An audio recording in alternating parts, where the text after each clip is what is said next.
अस्सलामुअलैकुम मलगुरो जुनैद खान मा अलियमीन गंडापुर चिकला केपी इसमलाई ना गायब शो केपी हाउस न सॉरी केपी हाउस ना गायब के दो न पस चे बिया गदा केपी के इसमलाई तरागो और कम बयान जारी को नो पागे बांधे द पीटीआई कारकुनान यकीन न कई और उल्टा प अलियमीन गंडापुर बांधे तनकीद कीगी और दा इल्जाम पे लगी ची अलियमीन गंडापुर इमरान खान सरा गद्दारी कई इमरान खान सरा दोगा कई द अलियमीन गंडापुर प वजह बांधे दगा एहतजाज कम चे पड़ी चौक के बा ढेर ज्यादा غټ دغه سره کېدو نو دغه احتجاج کمزور شو یا ونه شو نو په الیمین گنڈاپور باندې غټ الزامات لګي اور بل چې الیمین گنڈاپور سټ ام کې پی اسمبلی تراغ او هغه چې کم بیان جاری کو نو پاغه سوک یقین هم نه کوي خو دې حواله سره عمردار د الیمین گنڈاپور په فیور کې ډیر غټ بیان جاری کړی دی اور خالد خورشید چې کم دی هغه هم ډیر غټ بیانات جاری کړی دي چې دواړو بیان در سره په دې ویډیو کې شریک کوم نو ویډیو خپل هم مکمل وګورئ او مخکې ملګرو سره ضرور شریک کړئ عمردار چې د پی ټی آی سره تقریبا 14 کالو داسې شریک دی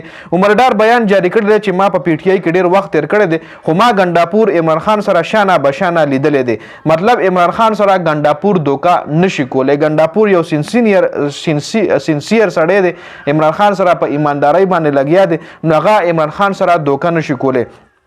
او ترغه تاسو مطلب هیڅ قسم بیان داسې مجاري کوي چې ترسو د عمران خان بیان نه راغلی ترغه تاسو خپل رائے مجاري کوي د گنڈاپور حواله سره چې ترسو عمران خان بیان نه وی جاری کړي خو بل طرف ته د کپتان سره په ملاقاتونو باندې پابندي هم لګیدل چې پاغه باندې هم په دې ویډیو کې لګ ډیر ډیسکشن کوي خالد خورشید ویلي چې احتجاج به ترغه جاری ساتو چې ترسو د عمران خان له طرفه بیان نه وی راغلی اوس هم په اسلام آباد کې سخلک داسې دي سخلک را واپس شوی د احتجاج نه کسان ناس اوس هم په اسلام آباد کې ایوي موږ به ترغه احتجاج کوو چې ترسو د کپتان له طرفه سټیټمنټ نوی راغلی س بیان نوی راغلی موږ د کپتان په خله باندې راو دی او د کپتان په خله باندې بلا احتجاج چې کوم دی موږ بندو زموږ احتجاج د سیستم خلاف ته زموږ احتجاج د حکومت خلاف ته او موږ خپل احتجاج جاری او ساری ساتو خالد خورشید د احتجاج حواله سره دا بیان جاری کړی دی کچره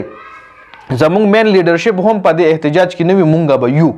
مطلب د یو کس لو راتلو سره وای په مونږ فرق نه پریوځي مونږ خپل احتجاج کنټینیو ساتو نو خالد خورشید او د عمردار د طرف دا بیانات راغلي چې تاسو سره مې شریک کړ او گنڈاپور چې کوم سټوري بیان کړی دا چې زکه پی هاوس ته لاړم التا بیا په ما باندې رینجر یا اسلام آباد پولیس راغل نو زلته کې پی هاوس کې پټ شوم په بیک ډور باندې وتم بیا یو غر باندې خطو بیا مونږ یو گاډي نه لیفت وایشتو په بار از لو باندې وګرځیدم کې پی کې سملای ته میزان راو رسولو چونکه ډیر خلک پیرا تنقید کوي چې ته د بار از لو باندې ګرځیدل نو ته خو د کې پی کې وزیر اعلی ته ولې په لار چاو نه پیژندې یا ته یو تانې ته نشو ورتلې تا ځان سره مطلب خپل سکیورټي د تانې نه نشو راښته ته خپل مطلب حکومت پروتوکول کې نشو راتلې ځکه د بار از لې چې ته کوم یادې دا خو پکې مطلب ډیر قسم تنقیدونه چې کم دی په گنڈاپور باندې کیږي او دا کم بیان چې گنڈاپور جاری کړي نو پاغه باندې څوک اعتبار هم نه کوي او بل طرف ته عمران خان سره په ملاقاتونو باندې پابندي هم لګیدلې ده چون ډیر خلکو وی چې عمران خان بیان راشي نو د حقیقت پته بو لګي نو د عمران خان سره په ملاقاتونو باندې پابندي لګیدلې ده نو په دې وجه باندې اوس